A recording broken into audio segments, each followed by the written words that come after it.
On prend Yutet à Moulbet en bas. On parle du mois de Hadar. Le mois de Hadar, quand on faisait une Shana Me'uberet,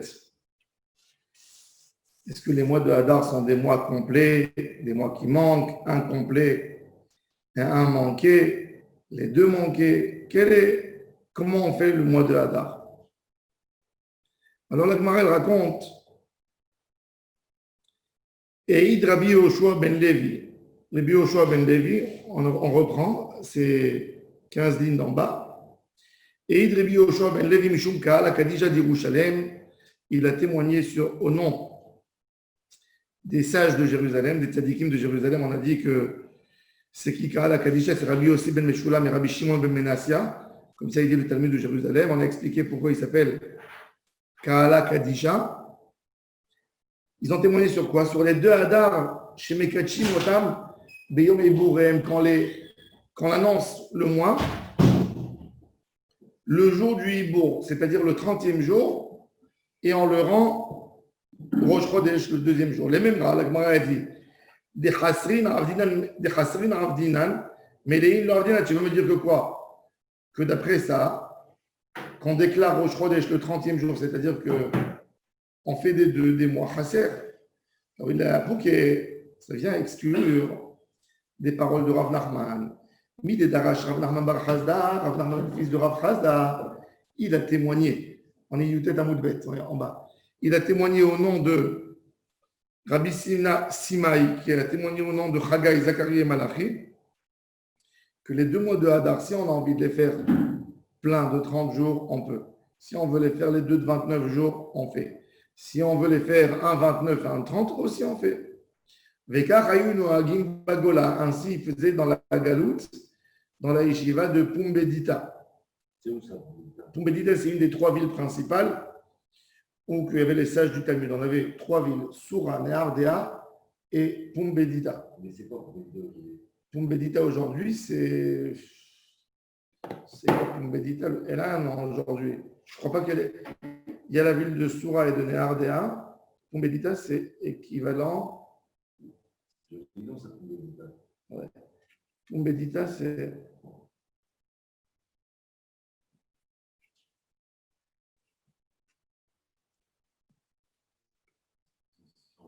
En Irak. C'est en Irak, oui. C'est vraiment le berceau de la civilisation. C'est la ville de Fallujah. Fallujah.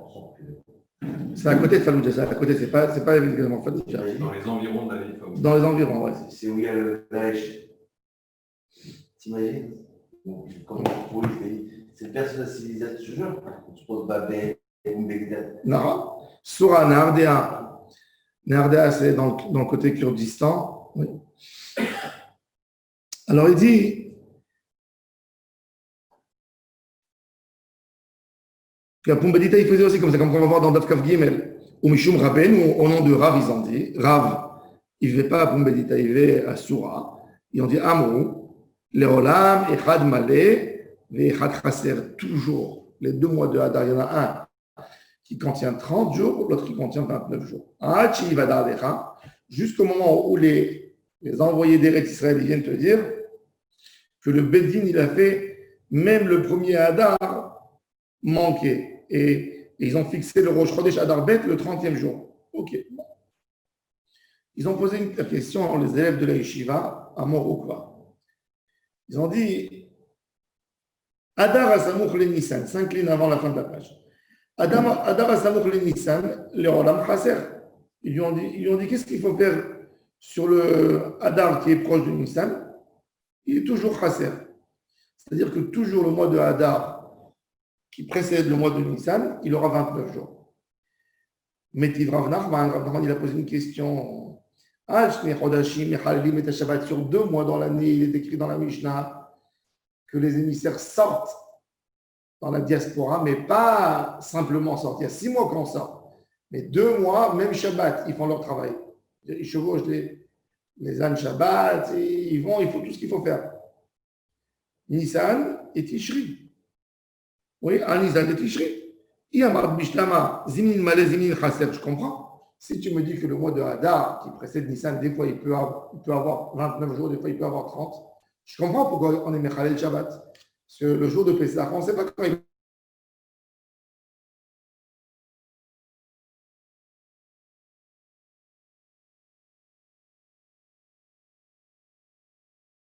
va commencer.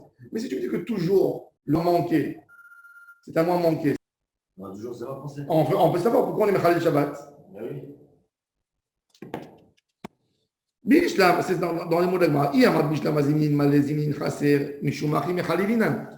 Et là, Iyamad Leolam Chaser. Amay Mechalilinan, pourquoi on est Mechalel? On répond Mishum de mitzvah le Kadesh à la Reya. Il y a une mitzvah que les deux témoins ils soient Mekachim. On ne parle pas du fait qu'on est Mechalel Shabbat par rapport aux envoyés du Bedin, par rapport aux gens qui viennent témoigner qu'ils ont vu le mois. Bon. Ce n'est pas que sur le mois de Nissan, c'est sur tous les mois. Mishum de mitzvah le Kadesh à la Reya.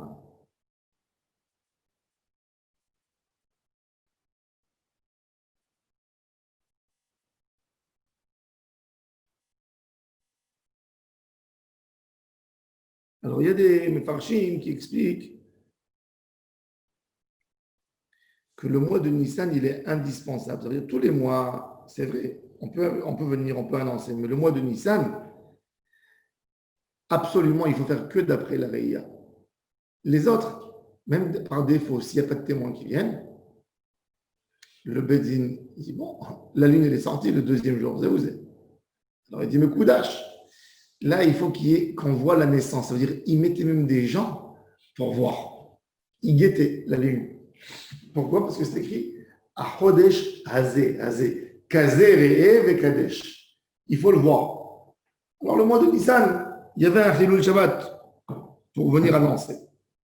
Amar Rav Nachman. Rav Nachman, il enseigne. Af Ananami Tanina. Nous aussi, on dit que le mois de Nissan qui est proche, le mois de Hadar qui est proche de Nissan, il est toujours 29 jours. Mais malgré tout, Al-Shnei Chodashim Mechalelim de Shabbat. Al Nissan va Tishri. Si tu me dis qu'il est manqué, Mishumach Mechalilin de mitzvah le Kadesh la Riya, c'est une mitzvah. Et là, Iyamar Zimnin Malé, Zimnin Chaser, Amay Mechalilin. Pourquoi on fait Chilul? Neberea Idna, on est caché les Mahar.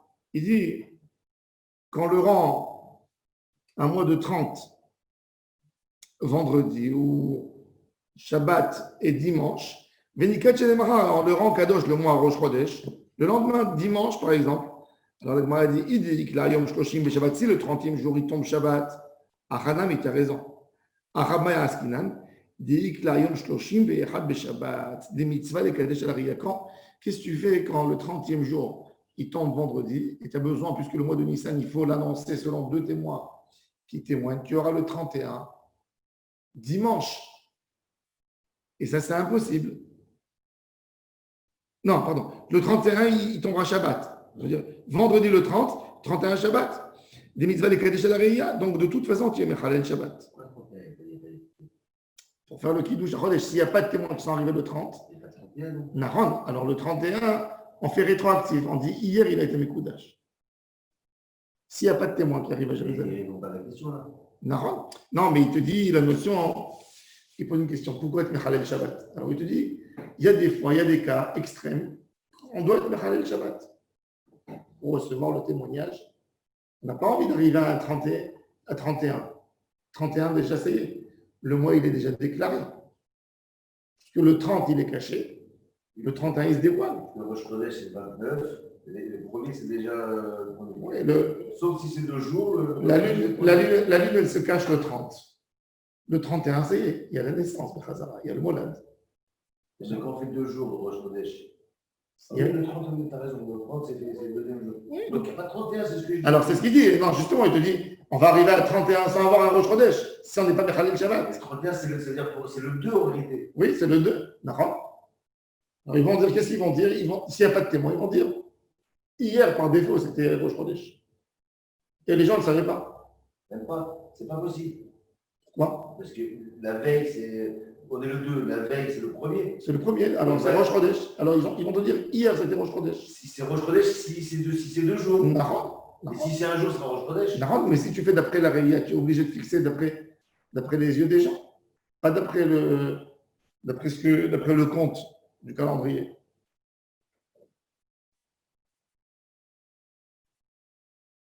Hier. Pour moi, ils ont fait le calendrier.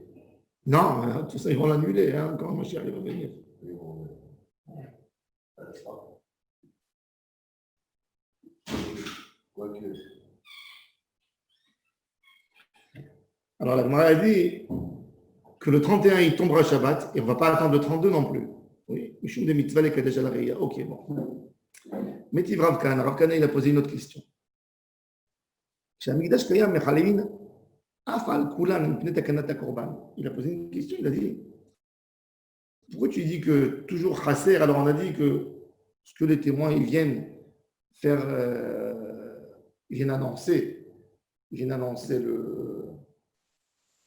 ont vu le mois, que le mois de Nissan, on est Mechalel Shabbat. Non, il dit, tous les Rosh Chodesh, on est Mechalel Shabbat.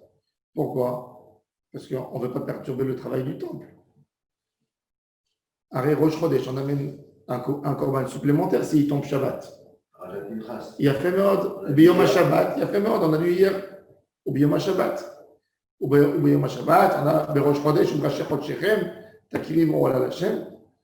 Donc il dit, Vadaï. Le travail du Beth Amikdash, c'est indispensable pour Am Israël. Un individu, il doit être Mechalel Shabbat pour amener le Korban. Que le Korban, qu'on amène le Korban à Tamid. Mais moi, de la preuve, c'est que les Kohanim au Beth Amikdash, eux, ils travaillent. C'est-à-dire que pour servir. C'est pas le même travail. Ils égorgent, ils brûlent. Oui, mais c'est des autres offrandes, des offrandes de Rosh Chodesh. Oui, mais ils vont l'égorger pendant le Shabbat. Donc il dit, même le juif, l'individu qui est loin, il a le droit d'être Mechalel Shabbat. Si eux, au Beth Amikdash, ils ont le droit, même lui, il a le droit d'aller annoncer.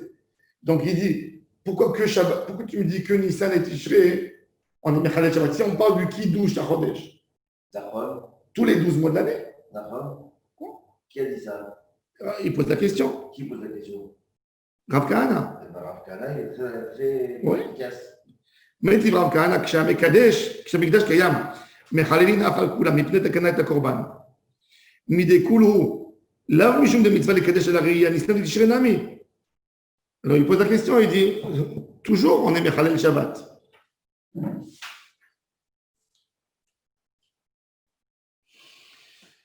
Alors il te dit, mais des coulous là, Mishum de mitzvah le kadesh al Reya, c'est pas le sujet le kadesh al Reya. Nissan de Tishrei Nami, là Mishum de mitzvah le kadesh al Reya. Donc il te dit même le mois de Nissan et de Tishrei, c'est pas à cause de ce que tu me dis, il y a une mitzvah spéciale. Non. Dans la Gemara dit, Iyamad bishlama zimnin malev zimnin chaser. Si tu me dis que le mois des fois il peut être entier, des fois il peut manquer, Mishumachim mechalilan et la Iyamad.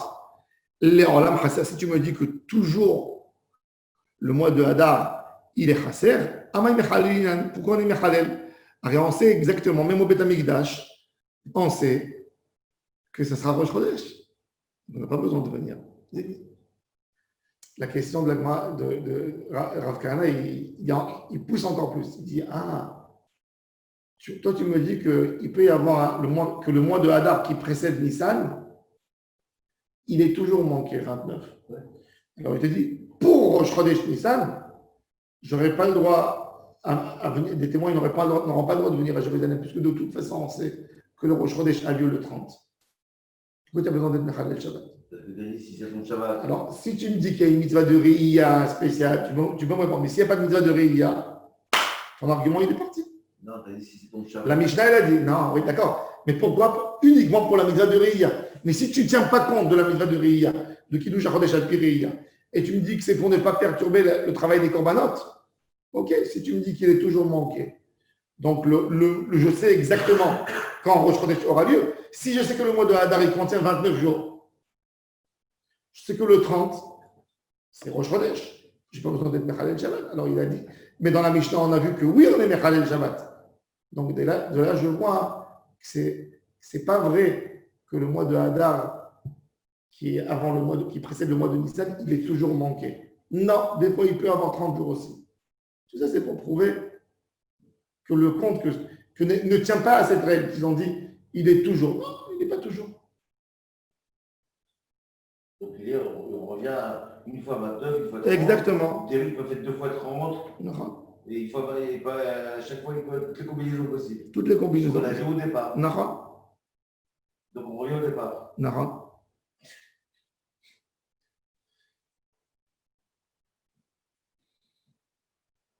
Kiata Oula. Oula, c'est un sage de Babel qui a fait sa alia en Israël. Il est devenu élève de Rabbi Yochanan, l'auteur du Talmud de Jérusalem. Et toujours dans le Talmud, lui, il a amené la Chokhma de Babel en Israël. Mais il préférait la Torah d'Eretz Israël. Il a fait 40 jours de jeûne. Je fais une pause. J'ai entendu hier à Shiur de Torah qu'il y avait un Daf Yomi de Talmud de Jérusalem maintenant. Nisman, le Rabbi de Gou, il a instauré ça depuis les années 80. C'est extraordinaire. Ouais. Mais les gens, ils n'étudient pas, c'est plus compliqué. Ce n'est pas le même style que le Talmud de Babel. Parce que le Talmud de Jérusalem, il a été scellé 400, mais il a été scellé 400 ans avant le Talmud de Babel. Il a été scellé par Rabbi Yochanan. Non, pas Ben Zakkai, Yochanan. Yochanan le Hamora. Yochanan Ben Zakkai, c'est le premier Tana. Yochanan, ici, c'est l'élève de Rabbi Yehuda Anassi. C'est la 6e génération qui sont entre Tanaïm et Amoraïm. Il est plus authentique, le Talmud de Jérusalem, c'est sûr. Et il a un seul auteur, Rabbi Yochanan. La majorité principale du Talmud, elle est écrite. Il n'y a pas Rachid dedans. Il n'y a pas Rachid. On n'avait pas des Mefarshim, mais ils ont trouvé que dans. C'est ça le truc, Rabbi. Non, mais ils ont trouvé. Il n'y a pas Rachid. S'ils avaient Rachid, tout le monde serait. Non, mais ils ont trouvé que dans cette génération un commentaire en manuscrit qui était de Rabbi Shemuel Sirleo, un commentaire extraordinaire sur le Talmud de Jérusalem, qui a été écrit à 600 ans, 700 ans. Et autrement, il y a eu des commentateurs du Talmud de Jérusalem qui n'ont jamais vu qu'il y avait eu ce commentaire. Il était dans les universités, en manuscrit. Commentaire fabuleux. Ils n'ont pas eu. Ils n'ont pas vu. Non, mais ils n'ont pas. C'est pour ça. Il a été imprimé. Le Talmud de Jérusalem, quand il a été imprimé à Venise, il a été imprimé sans commentateur. Comme un texte, comme du Zohar. Alors les gens n'ont pas pu étudier. Donc on est bien d'accord que s'il y avait eu Rachid, ça aurait été quand même. Oui. Et comment ça se fait que Rachid lui-même, il n'a pas fait ça? Peut-être il n'a pas eu. Rachid, Tosfot, Non, déjà, le langage, l'araméen du Talmud de Jérusalem, il est très compliqué. Non, pas pour Rachid. D'accord, mais c'est un autre style d'araméen. Ce n'est pas l'araméen biblique. Ce n'est pas l'araméen talmudique, Babel. C'est des dialectes, en fait. C'est des dialectes. C'est comme qu'à Marseille, ils ont des expressions différentes de Paris.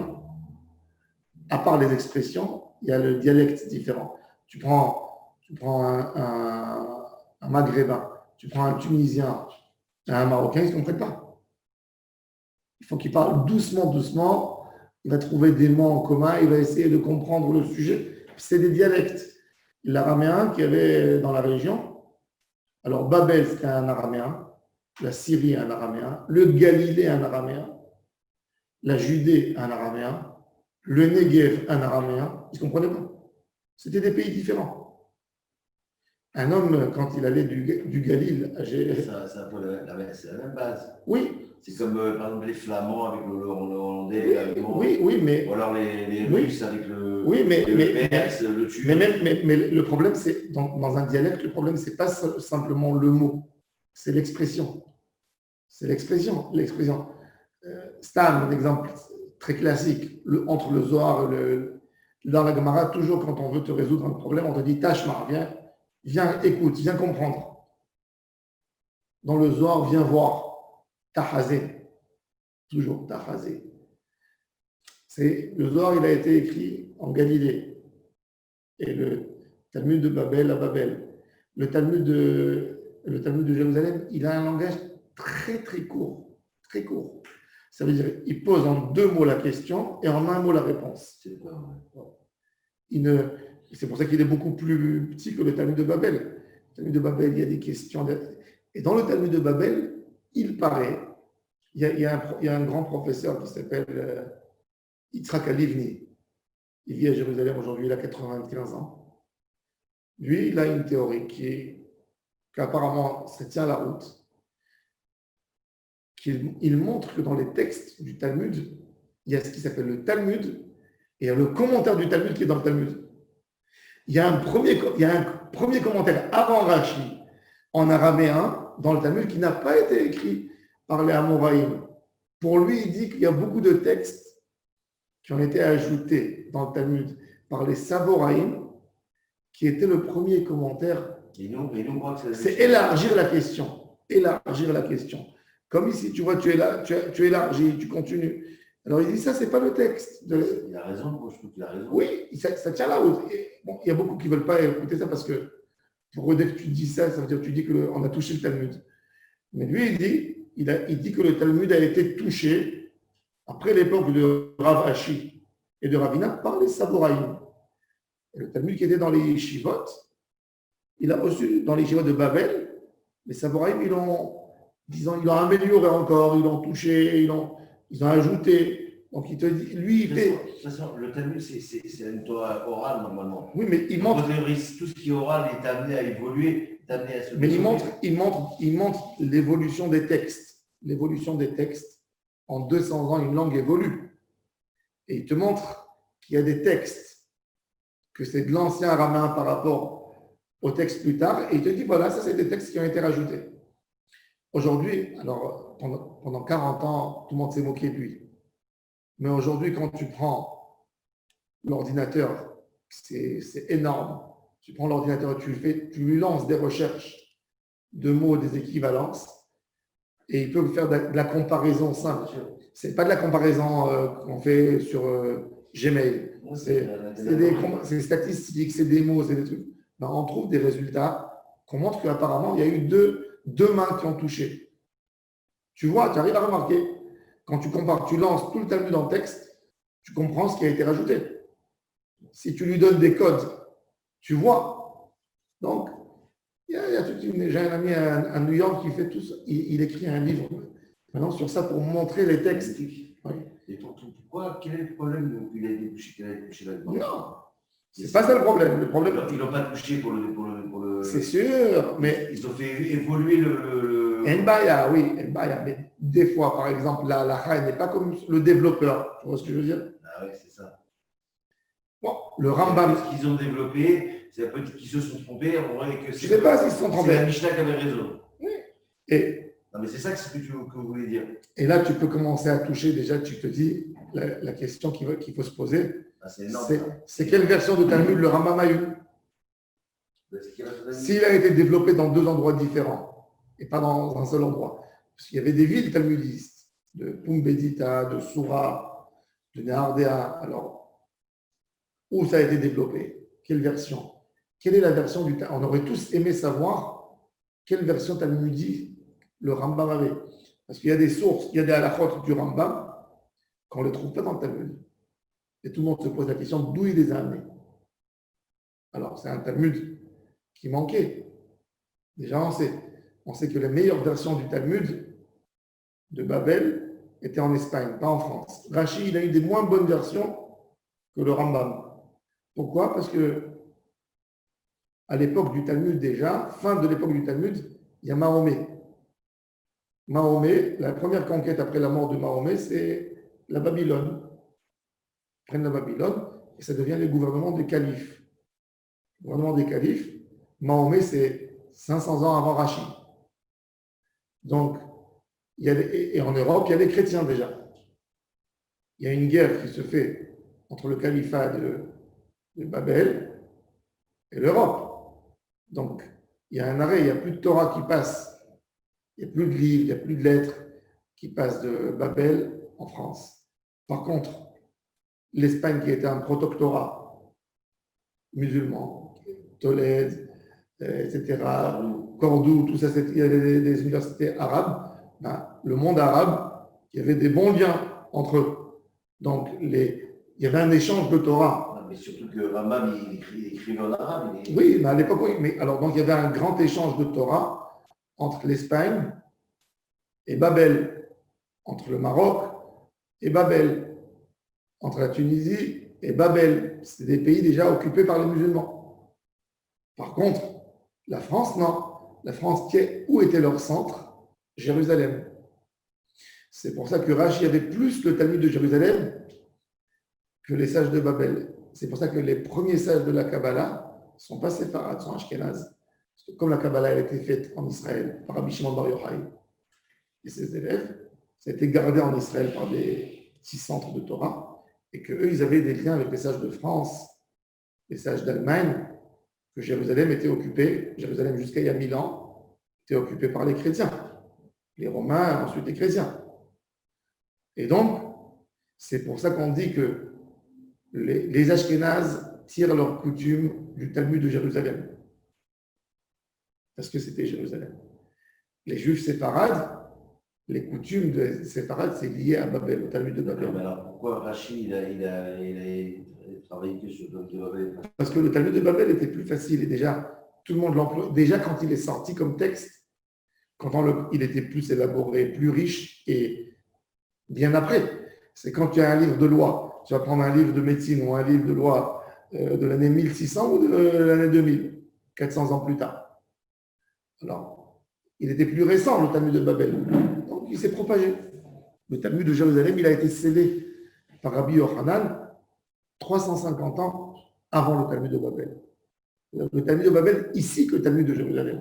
Ça fait quoi par rapport au... C'est 6 générations, 7 générations, c'est énorme. C'est par rapport au temple. Par rapport au temple, c'est 200 ans après la destruction du temple. Ah, c'est tout frais. C'est en année 200, il est scellé. C'est tout frais. Tandis que le Talmud de Babel, il est scellé en année 500. C'est frais aussi. Oui. Mais le Talmud de Babel existe 1500 ans. C'est extraordinaire. En 2000 ans, c'est toujours d'actualité. Ouais. Et puis le Talmud de Babel, Ils ont 300 ans de différence. Ouais. Et le Talmud de Babel, on aime beaucoup plus parce qu'il t'accompagne pas à pas dans la pensée, dans la logique. Tandis que le Talmud de Jérusalem, il y a beaucoup de halachot, psukot. C'est comme ça, c'est comme ça, c'est comme ça. Le Talmud de Babel, ça bouge, ça bouge, ça bouge. Ça reste pas en place. Vous avez vu comment ça bouge de là à là. Chacun il amène une preuve, ça remet, il reprend, il repousse. D'accord, mais c'est un peu les commentaires qui doivent bouger. Pas rien que les commentaires, mais même le texte, il est extraordinaire. Le texte, il a plus de pile-poule. C'est vrai, le Talmud de Jérusalem, il est beau, mais il est plus Nahatrouar, il est à la Hot Soukot, il a plus de Kabbalah, Rabbi Yochanan. Il te dit, c'est comme ça que j'ai appris le message. Tu ne peux pas le contester. Tu comprends? Tandis que là, le débat, il est ouvert à tout le monde. Est-ce qu'il y a des approches similaires entre les deux? Bien sûr, ils se contredisent beaucoup de fois. Oui. Rambam, il a tendance à trancher comme le Talmud de Jérusalem contre le Talmud de Babel. Parce qu'il dit le Talmud de Jérusalem, d'abord, c'est Rabbi Yochanan, il est plus ancien.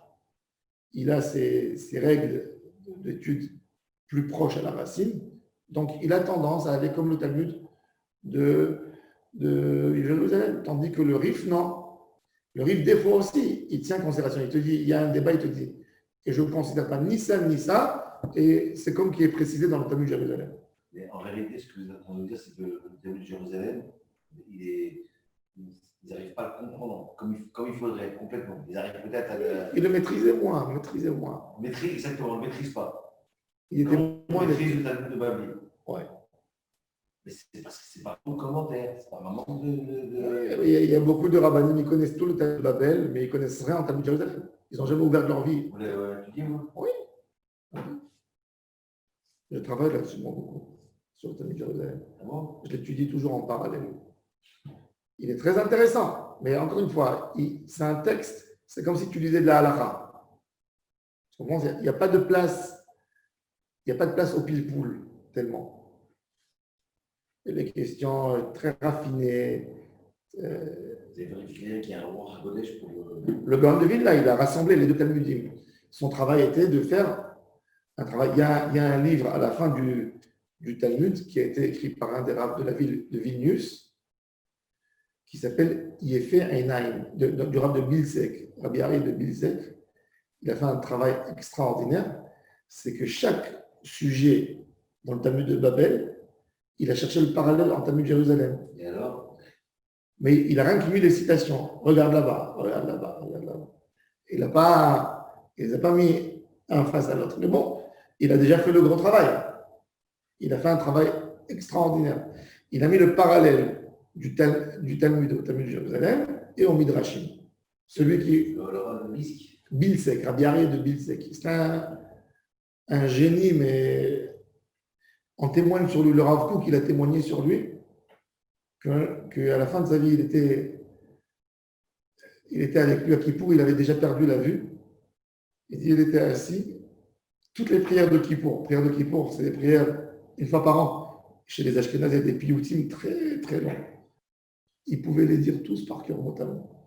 D'après l'ordre, quand tu m'amènes un rabbin, il connaît la tefila de Shabbat, c'est pas grave. Alors. Mais quand un rabbin, il connaît la tefila de Kippour par cœur, selon l'ordre, avec tous les piyoutim, avec tout l'ordre, et les mots, et ça avant ça, et ça après ça, ça c'est quelqu'un qui a une bonne mémoire.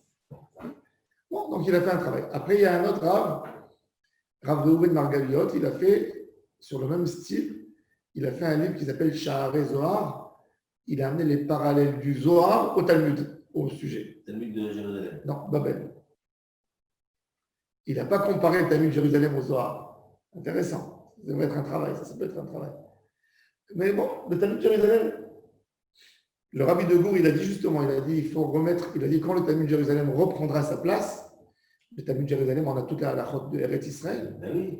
Parce que toutes les Maseret Shvirit, par exemple, la Shemitah, on n'a pas le Talmud de Babel. Non. Maasrot, Terumot, Demai, tout ça, le Talmud de Jérusalem a commenté. C'était des mitzvot en Eretz Israël. Donc, à Babel, il n'y avait pas de mitzvot. Tous ces mitzvot n'étaient pas, on ne peut pas les accomplir en route, ça arrête. Donc, ils n'ont pas commenté. Et par là, il y a moins d'halachot. Il est plus petit parce qu'en Israël, il y a moins de casse-montées. Il y a 100 ans, il y avait un monsieur en Hongrie, un escroc. Il s'appelait Shlomo Friedlander. Shlomo Friedlander, il a voulu faire de l'argent. Qu'est-ce qu'il a fait? Il est parti en Turquie, il a changé son identité, il s'était appelé un nom séfarade. Et il a fait comme s'il avait trouvé en Constantinople, que c'était une ville avec beaucoup de manuscrits. Il a trouvé là-bas le Talmud de Jérusalem disparu sur Kodashim, sur Zevachim, on n'a pas. Et il a écrit un texte inventé, très logique, hein? Des questions, des réponses, Amarabi Yohanan, et il a écrit son commentaire sur le texte mensongère qu'il a fait. Et il a fait comme s'il a fait un Gemara. Il est parti en Pologne, il a montré au rabbinim, c'était un génie. Il a montré au rabbinim, il a eu des lettres de recommandation de tous les rabbinim. Le Chafetz Chaim, il a été, par exemple, il a écrit là-bas dans son Talmud de Jérusalem sur Kodashim qu'il fallait que les tfilines, c'est comme l'ordre de Rabbeinu Tam, et pas comme Rashi. Le Chafetz Chaim, quand il a vu dans le Talmud de Kodashim imprimé qu'il fallait, parce que les Ashkénazes, les Lituaniens, ils ne mettent pas Rabbeinu Tam, ils mettent que Rashi. Tout de suite, le Chafetz Chaim, dès qu'il a vu ça, il a demandé de lui écrire, il avait déjà 80 ans, il avait très peur qu'il n'a jamais mis des tefilines dans sa vie, parce qu'il a mis que Rashi selon le Gaon de Vilna. Et voilà le Talmud de Jérusalem disparu. Il dit que l'ordre, il est comme Rabbeinu Tam. Il a tout de suite commandé des tefilines Rabbeinu Tam, il les mettait tous les jours. Et après, bon, ils ont trouvé que cette personne, c'était un escroc par rapport à d'autres choses. Il devait de l'argent aux gens, etc. Et ça a commencé à faire la rumeur que ce Talmud, il est faux. Ce n'est pas un vrai Talmud. Alors, il y a un rav en Pologne qui a écrit un livre, Sha'alu Shelom Yerushalayim, pour justifier, dire que le livre, il est authentique. Le rabbi de Gour, Rabbi Abraham Mordechai de Gour, lui, c'était un collectionneur de livres anciens. Il a dit à cette personne, maintenant cette personne, ce monsieur, ce Friedlander là, il disait, mais on veut pour rien, j'ai donné 20 ans de ma vie pour ce Talmud, pour le sauver, vous me faites du mal. Donc le rabbi de Gour lui a dit, viens, rendez-vous chez moi en Pologne, amène-moi les manuscrits que tu as. Et lui, il avait même falsifié le manuscrit. avec une écriture séparate, cursive, ancienne. Il a amené le manuscrit. Il a dit, voilà le Talmud. Ça avait l'air ancien. Qu'est-ce qu'il a fait, le rabbi de Goût? Il a pris une page, il a déchiré. Comme ça, un peu. Et il a vu qu'à l'intérieur, c'était blanc. Il était un menteur. Et, voilà. Et là, ça a été prouvé finalement après, il a avoué qu'on a trouvé dans tous ses livres, il avait des dictionnaires et des choses. Il avait déjà édité des livres, pas à son nom. Il écrivait pour des gens, il faisait des choses. Bon, il y a des gens qui disent que jusqu'aujourd'hui, que ce Talmud, il est vrai, il est authentique. Ils disent qu'il a trouvé quelques textes authentiques, et puis les autres, il a ajouté. Il y a eu plusieurs. Il y a eu une autre histoire comme ça avec il y avait le fils du grand rabbin de Berlin, à l'époque du Rida, qui était proche des réformés. Et soi-disant, il a trouvé des manuscrits du Roche. Il a appelé ce livre Bessamim Roche. Et il a écrit comme si le Roche, Rabbeinu Hacher, il avait écrit ce livre. Il a trouvé soi-disant un manuscrit ancien du Roche, unique. Et là-bas, il a écrit des choses terribles pour justifier plusieurs avérotes. Que c'est Moutar, au nom du Roche. Et son papa l'a soutenu. Il a eu la lettre du Noda Yehuda, Rabbi Yecheskel de Prague, qui a dit ce livre il est authentique. Mais il y avait un des grands rabbins en Hongrie qui a tout de suite senti, qui a flairé bien plus que les autres. Il est passé sur le livre de A à Z, il a écrit une lettre, il a dit ce livre, il faut le brûler. Il n'a jamais sorti du Roche et il a montré les contradictions. Comment le Roche, il dit l'alra, il a autorisé de cuire avec du beurre. Il a dit le beurre, c'est pas du lait. C'est une graisse. Des trucs bons. Des choses terribles qu'il a mis et il appelait les mensonges du Roche. C'est-à-dire Kisvé Roche, pas Bessamim Roche. Il y avait des livres qui ont été. Dans le judaïsme, il y a eu des choses comme ça. Il y a eu plusieurs choses. Il y a eu des gens qui ont voulu se faire de l'argent, qui ont voulu se faire du kavod, et qui ont essayé de falsifier avec 2000 ans de diaspora. Il y a toujours quelques ordures qui font. Donc il y a eu ça. Il y a eu ça sur le Talmud de Jérusalem. Donc ça a éloigné aussi les gens, cette histoire. Les gens étaient très déçus parce que cette personne, il a fait des abonnements pour acheter son livre dans toute la Pologne, dans toute la Russie. Après, tu entends que c'est un mensonge.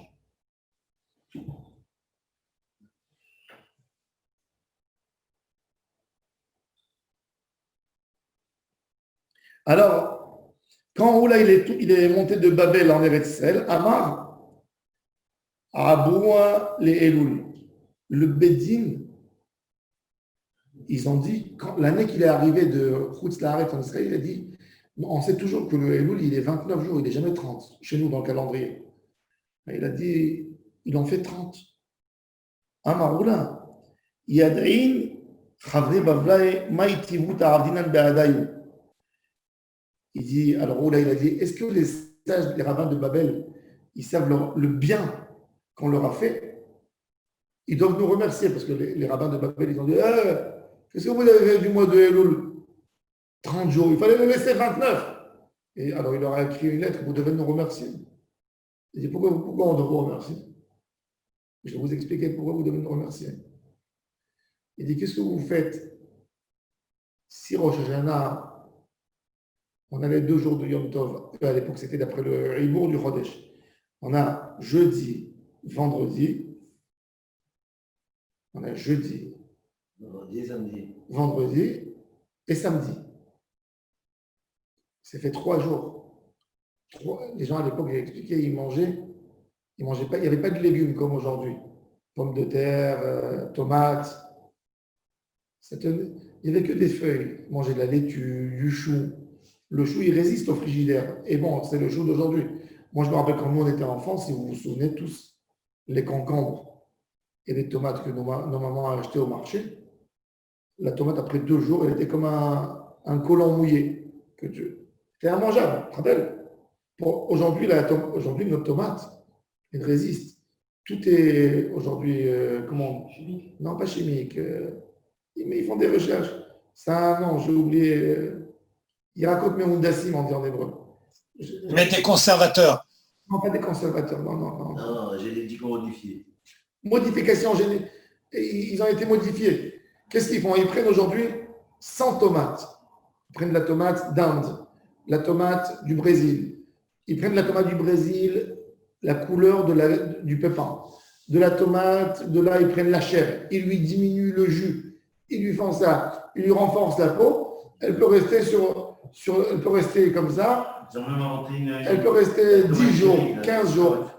Les fraises, regardez les fraises. Quand on était enfant, la fraise, elle ne tenait pas plus que 2 jours. 2 jours, elle était. Aujourd'hui, une fraise, elle te tient 3 semaines. 3 semaines. C'est pour les supermarchés, ils veulent vendre. Donc, tout est modifié. Tout est modifié. Mais à l'époque, ce n'était pas modifié. Donc, il leur a dit, on vous a fait un. Il a dit, qu'est-ce que vous allez faire 3 jours? Qu'est-ce que vous allez manger Shabbat? Il y a les légumes ne tiennent pas. Vous n'avez pas de quoi avoir mangé. Donc, qu'est-ce qu'ils ont fait? Ils ont fait 30 jours pour bouger et écarter qu'il y ait un jour entre Rosh Hashanah et Shabbat pour que les gens puissent se préparer. Alors, il a dit, vous devez nous remercier. Donc, on voit que le Bédine, dans certains cas, il prenait une responsabilité. Il savait que toi, en Israël, dois manger. Il était Mahabrim. Rav Acha bar Hanina Amar Mishum Metaya, il a dit aussi les morts. Le problème des morts. Quand quelqu'un, il est mort Yom Tov, on ne peut même pas attendre après pour l'enterrer Shabbat, parce qu'il faut attendre après Shabbat. Qu'est-ce qu'il va se faire? Qu'est-ce qu'on va faire avec les corps? Alors ils disent, alors il dit, Maïti Bouta, Oula Amar Mishum Yarkaya, Rabbi Acha bar Hanina Amar Mishum Metaya, Maï Benayu, Ika Benayu Yom Kippourim, Shechal Liyot Achara Shabbat. Qu'est-ce qu'on fait à l'époque? Kippour qui tombe dimanche. Mouté et Shabbat, Kippour. Nous, ça ne peut pas tomber chez nous, Kippour. Mais à l'époque, ça pouvait tomber. Alors il dit, Man de Amar Mishum Metaya, celui qui a dit que c'est pour les morts. Ben oui, on est Mérabère. Pourquoi? Quelqu'un qui est mort, Shabbat, on ne va pas l'enterrer Kippour. C'est comme Shabbat. Donc, on est obligé de laisser un espace que Kippour passe à lundi pour enterrer les morts du Shabbat. Mais si. Rosh Hashanah, il tombe 2 jours. Donc, c'est 2 jours aussi. Non. Si tu dis ça veut dire que tu ne peux pas faire Rosh Hashanah 2 jours. Non, je peux faire Rosh Hashanah. Pourquoi je peux faire Rosh Hashanah? Parce que le deuxième jour de Rosh Hashanah, il est mis des rabanan, on enterré par des goy.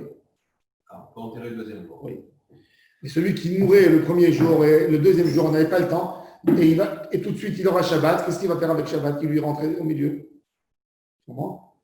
Au Mandara Mishum Yarkaya, celui qui dit que c'est pour les légumes, non. Il dit, pourquoi j'ai besoin? Il dit, je vais manger quand? Je mange la fin de Kippour. La fin de Kippour, ben, les goyim, ils vont ouvrir les marchés. Et on achètera ce qui est sorti à la fin de Kippour. On n'a pas besoin de repousser. Donc, vous voyez, déjà, même pour un besoin simple, des fois, le Beddin, c'est-à-dire cette décision, parce qu'il faut savoir que dans l'année, le système lunaire, il est 29 jours et demi. Et comme je ne peux pas faire Rosh Chodesh au demi de la journée, je ne peux pas dire il a commencé à midi et demi, Rosh Chodesh. Tu savais combien on avance. Donc, j'ai décidé, je vais prendre 6 mois dans l'année. Par défaut, je vais les rendre 30 et 6 mois 29. C'est 29 et demi. Comment décider? C'est les Beddin qui décident. Et le Beddin, quand il a une chose comme ça, il s'accommode tout à fait. Il s'accommode. Et c'est pour ça, hein, donc on va voir, voilà, on va voir après des opportunités qui sont proposées pour le Kiddush HaChodesh. Shavua Tov, bonne journée à tout le monde.